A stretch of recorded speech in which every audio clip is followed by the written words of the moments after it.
अरू बोल्दैन मैले बोल्दैन मन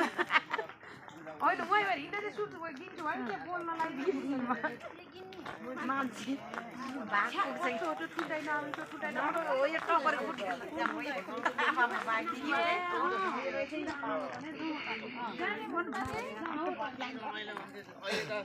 अहिले त तपाईको दुर्गा लागेपछि पूजा गर्छ नि त अहिले त अनि पुरै 10-11 दिनसम्म पूजा गरे हुन्छ तर त्यो बेलामा त ठ्याक्क सीमित समयमा मात्रै पूजा गर्थ्यो नि त त्यही भएर रमाइलो हुन्थ्यो कि अहिले त अब जति बेला पनि अब मान्छे ओरिया छ नि यहाँ त्यही भएर पनि अब हामी आइयो लगभग 42-45 जना आइएछ अनि हामीले रमाइलो भएको छ यहाँ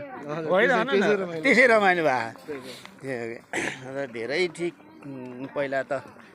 तर अहिले त हुन त यो संरचना बनेपछि राम्रो हो धेरै राम्रो हो तर पहिलाको झन् राम्रो थियो कि जङ्गलमा त्यो भित्रभित्र झाडीमा बसेर रक्सी खाने बारा खाने रोटी खाने अन्त कस्तो थियो